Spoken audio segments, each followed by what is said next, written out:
Waktu udah mau tidur nih ya, dia nggak datang, udah mau tidur nih. Hana denger ranjang yang ada di sebelahnya Kinan yang lagi kosong ini berderit, Wak. Seolah-olah ada orang yang lagi naik keranjang. Aduh, merinding aku. Ya kan? Belum sempat Hana bereaksi, tiba-tiba ada suara perempuan yang membisik di telinga. Jangan bilang siapa-siapa. Aku cuma mau banget.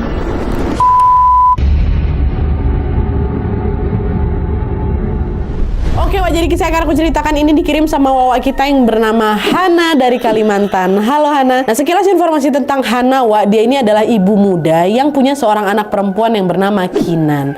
Pengalaman horor ini tuh terjadi ketika Hana ini lagi nemanin Kinan opname di sebuah rumah sakit yang ada di Kalimantan. Nah, jadi ceritanya pada suatu hari Kinan ini tiba-tiba jatuh sakit. Hana langsung membawa Kinan ke IGD untuk diperiksa. Nah, di situ dokter bilang kalau Kinan kena pneumonia, Wak, dan harus diopname sementara waktu untuk bisa cepat sembuh. Mendengar saran dari dokter, Hana sama Bang Adam suaminya terpaksa ya setuju lah gitu kan. Bang Adam pun segera langsung mengurus administrasi, sementara Hana berharap pada saat itu bisa mendapatkan kamar yang nyaman, Wak, ya minimal kelas 1 lah, yang isinya cuman diisi sama 2 pasien aja. Tapi ternyata waktu itu semua kamar kelas 1 di bangsal anak udah full. Yang tersisa hanya kelas 3 yang sekamar isinya ada 6 pasien, Wak. Nah, mendengar saran itu, Hana langsung nolak. Ibu, suster, perawat, mohon maaf nih, saya nggak bisa kalau di kelas 3, nanti takut anak saya nggak nyaman istirahatnya.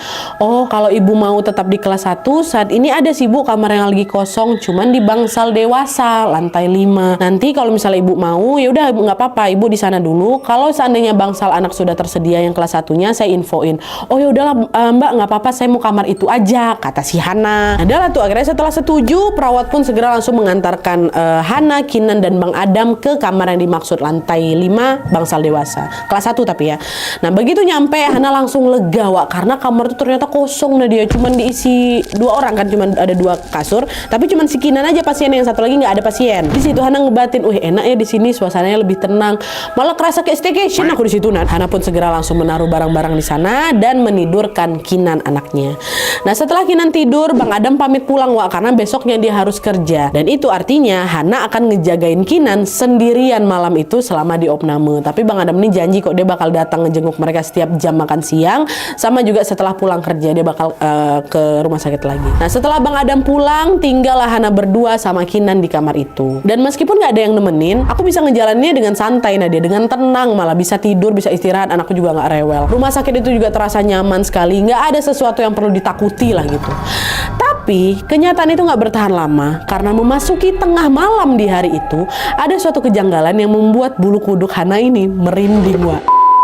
Nah, nggak lama setelah dia nidurin Kinan, Hana juga ikutan ketiduran. Terus sekitar jam 12:30 malam, Hana kebangun karena ada suster yang masuk ke dalam kamarnya.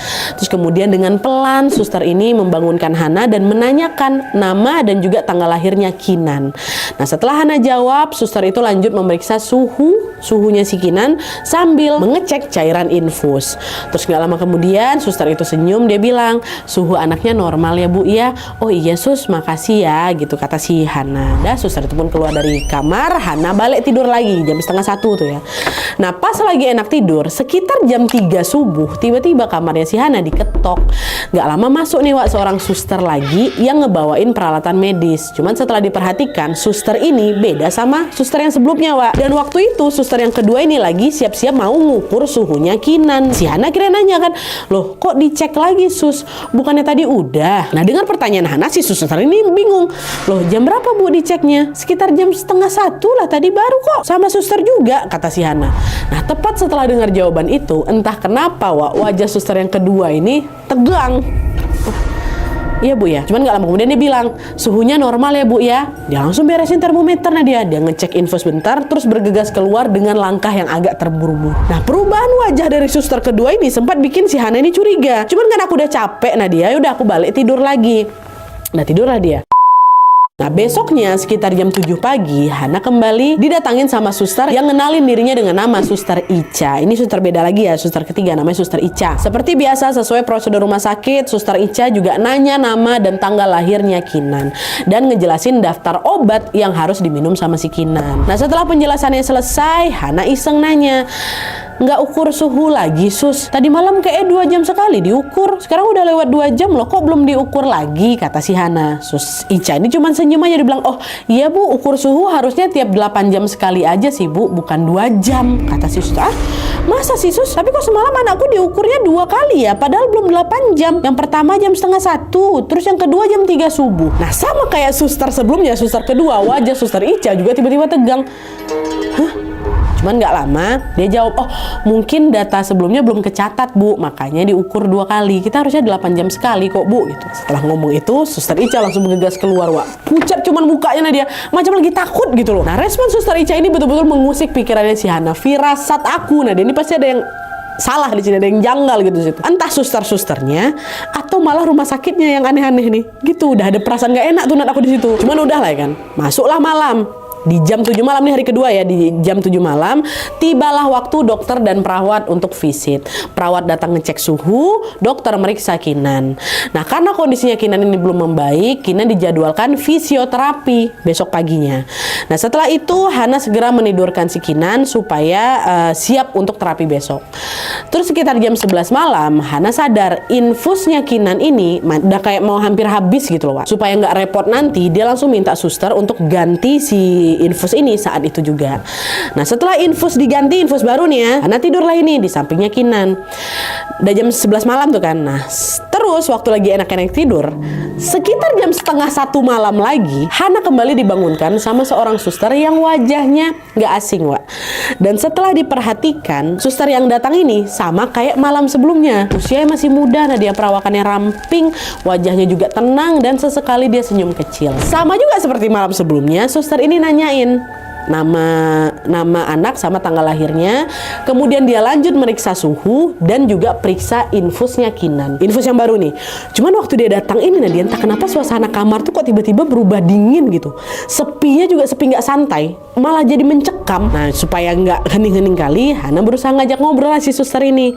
Shift malam terus ya sus? Kayak saya nggak pernah lihat sus kalau pagi atau siang lah, kata si Hana. Alih-alih menjawab pertanyaan itu, susternya cuma senyum aja. Terus dia kelihatan lagi sibuk nekan-nekan itu infus. Nah infus yang baru tadi tuh ditekan-tekan sama dia. Tapi kan aku nggak paham sama alat medis, Hana mikir oh mungkin dia lagi fokus benerin infus kali ya, makanya pertanyaan aku nggak dijawab nih gitu kan. Nah setelah tugasnya selesai, suster ini pun pamit keluar dan aku tidur balik. Hana kembali tidur.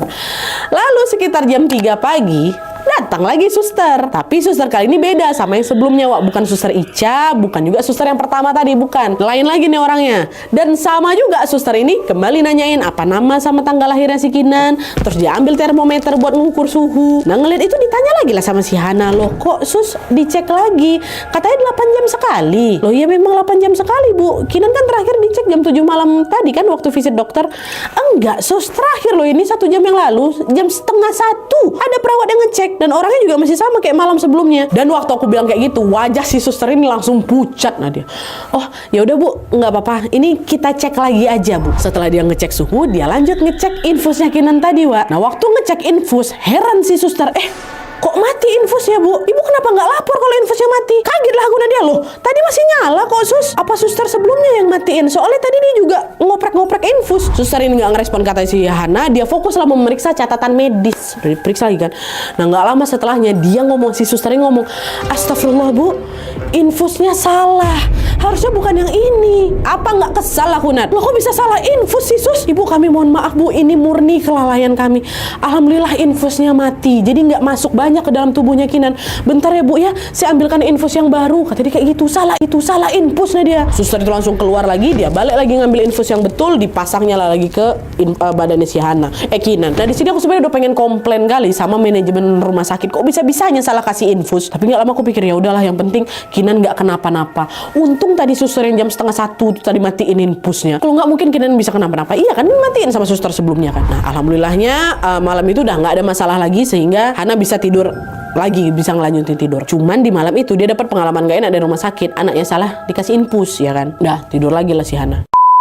Memasuki hari ketiga opname, Wak, Hana menemani Kinan fisioterapi di lantai 1 kan jadwalnya. Waktu di sana Hana dengar kalau ada pasien baru kelas 1 yang juga kehabisan kamar. Tapi alih-alih ditempatkan di bed sebelahnya si Kinan, pasien ini malah rujuk turun malah dirujuk turun ke kelas 2. Heran sih Hana di situ. Loh, ngapa nggak dirujuk ke sebelah aku ya? Kan di sebelah dia kosong. Tapi ya udahlah, mungkin rumah sakit punya pertimbangan sendiri atau mungkin pasiennya memang nggak mau. Ya udah nggak apa-apa, apa yang ada aja kelas 2 lah gitu. Udah selesai fisioterapi, Hana sama si Kinan balik lagi lah ke kamar mereka yang ada di lantai 5 ini. Nah lalu pas malam harinya sekitar jam 7 malam di hari yang sama nih Wak ya, di hari kedua ada suster yang datang untuk ngecek suhu seperti biasanya. Kan setelah 8 jam nih dicek lah jam 7 malam. Dan selain ngecek suhu, si suster jam 7 malam ini juga ngasih 1 tray obat yang nanti harus diminum sama si Kinan. Tapi karena waktu itu Kinan udah tidur, Hana pun berniat untuk ngasih obat ini waktu Kinan bangun aja gitu. Dan akhirnya dibiarkanlah obatnya di situ, Kinan tidur, dia istirahat. Tanpa terasa lagi nunggu si Kinan ini bangun, Hana ketiduran. Nah, tidur aku nih dia. Di tengah tidur nyenyaknya, lagi-lagi sekitar jam setengah 12 malam, suster kemarin datang lagi. Di situ Hana banting, ini ngapa kok suster ini selalu muncul jam segini ya? Jam setengah 1 malam selalu jam segitu. Hana berusahanya apa? Jaga malam lagi ya sus ya, kata gitu. Nggak direspon, cuman dia senyum tipis aja. Gitu. Ngerasa ada yang janggal, Hana pun perlahan ngelirik name tag yang dipakai si suster. Name tag itu tertulis 1 kata, Ani, ya. Dan waktu aku baca, mataku kesorot ke name tag itu, seketika das langsung berubah, nggak enak kamar aku dia. Biasanya waktu pertama dia datang biasa aja, cuman untuk fokuskan ke nama dia, Ani. Langsung aneh. Kalian tahu kan tiba-tiba perasaan kalian gak enak, kayak gitu yang dirasain sama si Hana, Wak. Dingin dan langsung sunyi kali. Nah, belum sempat Hana mau basa-basa lagi, suster Ani basa-basi lagi, suster Ani ini tiba-tiba ngomong, nanti kalau mau ngasih obat, cek label obatnya dulu ya Bu ya, katanya gitu. Oh iya sus, makasih gitu. Dah suster Ani pun keluar, dan begitu dia pergi, hawa dingin yang tadi tuh dia balik normal lagi, hilang. Di titik ini Hana yakin kalau ini kayak ada yang nggak beres lah sama si suster Ani ini. Cuman gara-gara aku ngantuk, Kinan juga belum bangun, jadi obat belum ku kasih, aku lanjut tidur lagi. Nah beberapa jam kemudian, sekitar jam 2 pagi, anakku kebangun, Kinan kebangun, dia minta minum.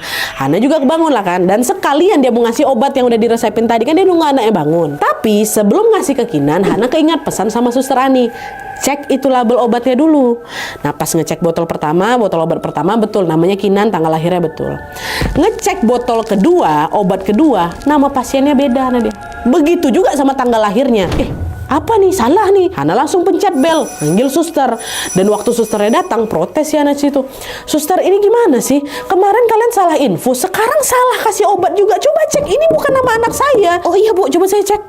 Aduh Bu, saya minta maaf ya Bu, ini saya ambil yang betul dulu. Yang betul lah sus. Ini untung saya cek loh karena diingetin suster Ani tadi. Kalau nggak mungkin saya udah kasih obat yang salah sama anak saya. Waktu begitu Hana nyebut nama suster Ani, wajah suster depan itu langsung pucat sepucat-pucatnya. Dia langsung keluar kamar, dan selang setengah jam kemudian dia balik lagi. Nah kali ini suster tadi itu datangnya nggak sendirian Wak. Dia ditemanin sama suster lain yang wajahnya lebih tua lah. Nah dia ini mungkin senior. Si susternya juga kembali minta maaf lalu memberikan obat yang betul untuk si Kinan. Cuman gara-gara aku masih kesal karena aku cuma diam aja, aku atur napas aku supaya emosi aku nggak meledak di situ kan. Diam aja aku. Nah tepat sebelum keluar kamar, suster yang lebih tua ini tiba-tiba deketin Hana. Dia nanya, Ibu, permisi Bu, sekali lagi saya minta maaf atas kelalaian kami Bu ya. Tapi sebelumnya saya mau nanya juga, Ibu kok bisa kenal sama suster Ani? Ya jelas kenal lah, orang tiap jam setengah 1 selama saya nginap di sini dia selalu ngecek suhu anak saya, dia matiin infus kalian yang salah, dia ingetin saya soal obat, dia inilah selalu beresin kesalahan kalian. Nah denger Hana emosi, minta maaf lagi lah si ibu ini kan, ibu suster ini. Terus mereka keluar. Nah di titik ini Wak, firasat Hana udah makin menjadi-jadi gitu loh. Dia bahkan ngerasa kalau semua suster di sana tuh kok macam sering pucat, sering kabur tiba-tiba gitu, nggak banyak komentar, kenapa nih? Tapi karena nggak tahu mau nanya ke siapa, malam itu Hana memilih mendam semuanya, istighfar, meredam emosinya, dan lanjut beristirahat lagi. Besoknya sekitar jam 7 pagi, suster Ica datang ke kamar Kinan. Dia ngecek suhu, dia ngasih obat seperti biasa. Cuman bedanya kali ini suster Ica nggak langsung pergi, Wak. Dia justru berdiri di pinggir ranjang. Terus dia ngomong sama aku Nadia, Bu, maaf Bu, mau nanya. Dengar-dengar Ibu Hana didatengin sama suster Ani ya? Iya, emangnya kenapa? Bu, jadi gini, suster Ani itu memang pernah kerja di sini Bu, cuman sekitar 20 tahun yang lalu. Aku tanya balik, oh maksudnya dia udah nggak kerja di sini lagi? Terus kok bisa dia keluar masuk ruangan ini tiap malam? Emang nggak dijaga security? Kalian nggak lihat dia masuk? Diam suster Ica di situ Nadia. Bu, suster Ani itu udah meninggal dunia Bu, 20 tahun yang lalu tuh. Dia meninggal di sini waktu shift malam. Apa nggak terkejut aku? Hah? Serius suster? Betul bu. Makanya kami kaget waktu ibu bilang ada suster yang datang malam. Kami pikir itu kawan-kawan kami. Tapi waktu ibu bilang suster Ani, disitulah bu kami tahu suster Ani udah meninggal bu. Astagfirullahaladzim sus. Pantesan setiap kali dia datang ke sini ada aja yang nggak enak di perasaan saya. Dia nggak macam-macam. Dia juga kayak suster biasa kok. Ini alasannya. Aduh sus, udah. Saya minta pindah kamar. Nggak apa-apa. Turun kelas pun nggak apa-apa. Yang penting saya nggak mau lagi di kamar ini. Kata si Hana. Hana mau pindah kelas. Pindah kamar. Saat itu juga pihak rumah sakit pun langsung berusaha mencarikan kamar lain untuk Hanawa. Tapi sorenya mereka baru ngabarin kalau semua kamar mau itu kelas 1, kelas 2, kelas 3 udah full, nggak ada yang kosong. Adanya besok bu. Dan karena nggak ada pilihan lain, Hana pun terpaksa lah nginap di kamar itu setidaknya 1 malam lagi biar aku bisa pindah kamar ya. Tapi karena khawatir didatangin sama sosok suster Ani ini Wak, Hana nelpon Adam lah, dia cerita lah itu semua. Dengar itu Bang Adam ikutan panik dan dia memutuskan untuk datang ke rumah sakit, nginap di rumah sakit nemenin Hana malam itu. Meski suasana kamar tetap sunyi, Hana merasa lebih tenang lah. Paling nggak dia ditemenin sama suaminya ya kan. Cuman nih Nan, walaupun udah ditemenin sama suami aku, nggak bisa tidur aku malam itu. Bisa tiap malam aku ngantuk terus kan. Malam itu aku terjaga sepanjang malam. Sampai akhirnya ketika waktu sudah menunjukkan pukul 00:25 ya. Mulai panik aku di situ. Wah, 5 menit lagi suster Ani biasanya datang nih buat ngecek. Dia kan selalu datang 00:30 kan. Bentar lagi. Dengan tangan gemetar Hana terus berdoa semoga suster Ani malam itu nggak datang lagi. Dan betul dong Wak, ketakutan Hana malam itu nggak terbukti. Waktu jam sudah menunjukkan 00:30 malam, suster Ani itu nggak datang lagi ke kamar mereka. Lega lah aku, alhamdulillah dia nggak datang malam ini. Tapi waktu udah mau tidur nih ya, dia nggak datang, udah mau tidur nih. Hana denger ranjang yang ada di sebelahnya Kinan yang lagi kosong ini berderit Wak. Seolah-olah ada orang yang lagi naik ke ranjang. Aduh merinding aku. Ya kan? Belum sempat Hana bereaksi, tiba-tiba ada suara perempuan yang membisik di telinga. Jangan bilang siapa-siapa. Aku cuma mau bantu. Kata dia. Ya Allah, mau teriak aku panggil suami aku, nggak keluar suara aku. Nah dia nge-freeze aku di situ. Nangis aja yang bisa. Sesak dadaku, kedua tangan aku gemeteran, kaki aku dingin. Lumayan lama tuh nadaku nge-freeze. Nah dia sampai akhirnya apa? Pingsan. Hana pingsan di situ. Barulah sekitar jam 3 dini hari Hana terbangun perlahan dan salah satu yang ngebangunin dia gara-gara itu jadwal ngukur kan. Pintu kamar terbuka. Pelan tapi jelas terdengar di tengah sunyi itu. Pintu terbuka, tubuhnya masih lemas, kepalaku masih berat Nadia. Beberapa detik kemudian penglihatanku udah mulai jelas. Di dekat ranjang terlihat ada seorang suster yang masuk dan mulai ngecek suhu tubuhnya Kinan. Waktu ngecek jam udah jam 3. Oh ini berarti suster yang memang seharusnya, suster nyata lah yang seharusnya ngecek kan. Dia lihat ada suster itu lagi ngecek suhunya Kinan juga. Kinan gak nanya-nanya karena dia tahu ini pasti suster yang benar gitu. Datang kan di jam 3. Aku cuma bisa kutatap aja suster itu dalam diam karena lagi mencoba menenangkan diri setelah kejadian yang sebelumnya tuh loh Nat. Terus di saat yang sama Bang Adam juga kebangun. Bang Adam juga lihat tuh suster lagi ngecek. Dia sempat kaget waktu nengok si Hana, matanya sembab. Bang Adam langsung lah deketin Hana. Kamu nangis sayang, kenapa? Nah dengar pertanyaan itu, tangisan Hana yang dari tadi dia macam ditahan kan, dia shock kan Wak, pecah lah itu. Abang ayo pulang Bang, aku nggak mau di sini lagi, aku takut Bang, aku takut. Waktu aku nangis ini dia, yang anehnya suster yang lagi meriksa Kinan ini diam, dia nggak ngomong apa-apa. Harusnya bisa lah kan dia nanya kenapa Bu, ada apa kayak gitu kan. Ini nggak Wak, diam. Tapi meskipun suster itu diam, dari sorot matanya kelihatan kalau dia tahu sesuatu atau diperhatikan sama si Hana. Memang Wak itu bukan suster Ani, cuman suster itu diam aja. Dia kayak aduh kena nih ibu nih kayak gitu loh. Dia cuma bilang suhunya normal ya Bu, dia beresin alat-alat, dia langsung keluar gitu aja. Nah setelah ditenangin sama Bang Adam, akhirnya Hana bisa tidurlah. Keesokan paginya, pihak rumah sakit ngabarin kalau Hana sudah bisa pindah ke lantai 2 ke bangsal anak. Katanya ada kamar kosong karena pasien sebelumnya sudah baru aja pulang hari itu. Alhamdulillah lah aku nggak di sini lagi malam ini gitu kan. Dia langsung lah beres-beresin barang-barang dan langsung bergegas keluar dari kamar itu. Tapi tepat sebelum aku melangkahkan kamar, hawa di sekitar Hana tuh tiba-tiba nggak enak Wak, nggak enak lagi. Dan nggak lama setelahnya tercium bau obat yang nyengat kali di hidung aku. Dan tiba-tiba ada suara perempuan. Jangan tinggalin aku sendirian. Aku tengok ke belakang, gak ada siapa-siapa. Lari aku langsung tinggalin kamar itu lagi kan, tanpa nggak mau lagi toleh ke belakang. Pergilah dia ke kamar baru. Nah pas sudah di lantai 2 Wak, Hana sekamar sama pasien anak yang ibunya bernama Bu Nur kan. Nah di situ Bu Nur langsung nyambut Hana dengan ramah, dengan baik. Mereka kenalan, terus mereka ngobrol-ngobrol. Terus nggak lama Bu Nur ini nanya, Mbak Hana, anak kamu tadinya dirawat di lantai 5 ya? Oh iya Bu, kok Ibu tahu? Oh tahu, soalnya saya sering dengar suster-suster di ruang perawat itu ngomongin Mbak sama si suster itu. Emang mereka ngomong apa Bu? Nah waktu itu kelihatan Bu Nur nih kayak ragu gitu loh Nat, tapi sorot matanya berubah serius. Dari sikapnya jelas dia itu bukan cuma dengar gosip aja. Bu Nur ini macam tahu sesuatu, seolah-olah urban legend tentang lantai 5 itu bukan hal baru buat Bu Nur.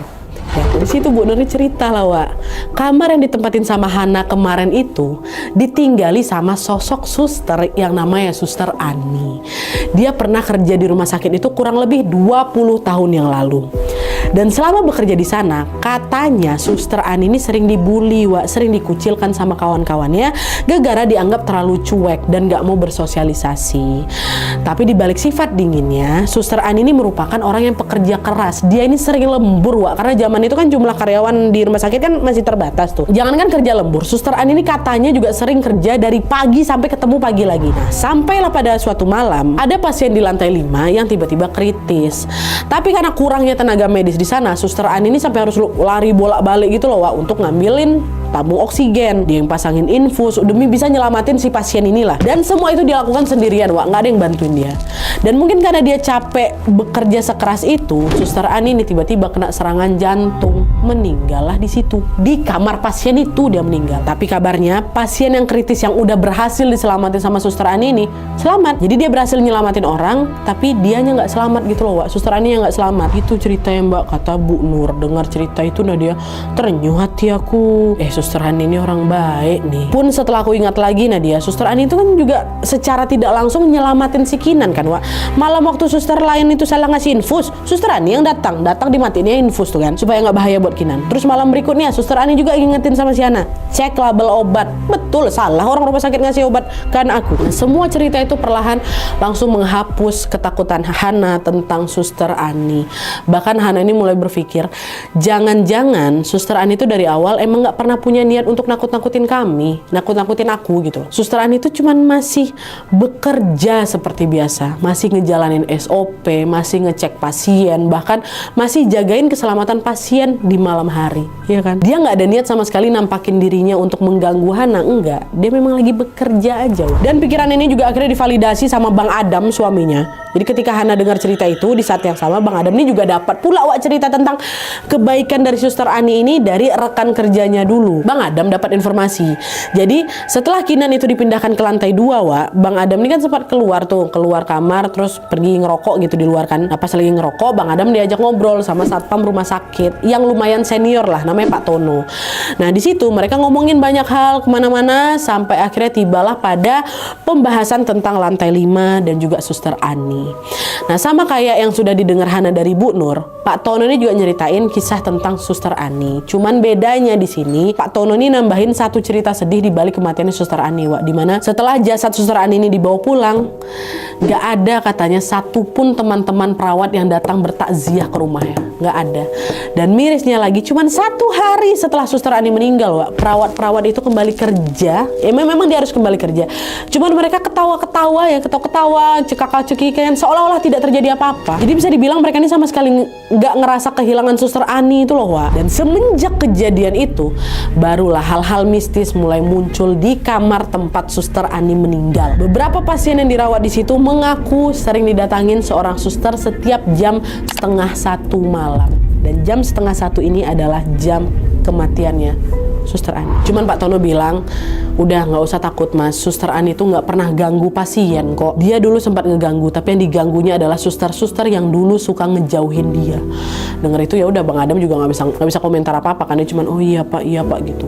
Nah setelah dengar informasi dari Bang Adam, perasaan Hana akhirnya tervalidasi. Memang betul Suster Ani ini nggak berniat jahat, tapi meskipun sudah berada di alam berbeda, rasa tanggung jawabnya pada pasien dan pekerjaannya masih belum hilang sampai sekarang. Enyuh ya Wak ya, gimana gitu perasaannya? Nah, singkat cerita, setelah melewati beberapa kejadian mistis di rumah sakit, setelah pindah ke lantai 2, Hana dan juga Kinan bisa beristirahat dengan nyenyak bersama Bu Nur dan anaknya ini juga. Untuk yang mereka tenang-tenang aja, Nadia. Udah gak ada lagi Suster Ani yang mendatangi dia setiap jam setengah 1 malam. Gak pernah datang setelah kejadian itu ya. Dan setelah dirawat selama kurang lebih 5 hari, Kinan pun akhirnya diperbolehkan pulang.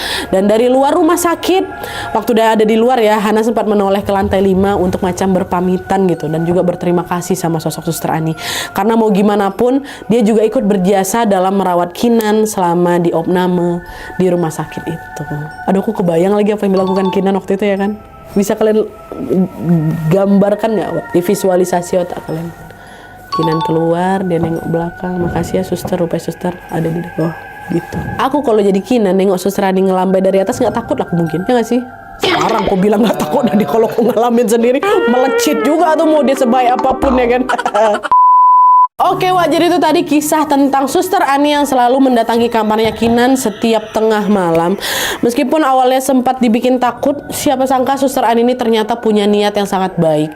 Dari kisah ini kita jadi tahu kalau sebenarnya Suster Ani mungkin tidak pernah betul-betul dihargai semasa hidupnya kan, Wak. Tapi justru karena itulah dia selalu setia sama tugasnya dalam merawat, menjaga, dan juga memastikan tidak ada satupun pasien yang celaka di rumah sakit itu. Subhanallah, baik kalilah beliau. Kita doakan saja semoga Suster Ani bisa beristirahat dengan tenang di alam barunya, dan semoga semua amal ibadahnya diterima oleh Allah Subhanahu wa taala. Amin ya rabbal alamin. Oke. Kalau kalian suka videonya, klik like-nya, jangan lupa komen di bawah dan saran-saran tulis selanjutnya. See you next video, Wak. Bye.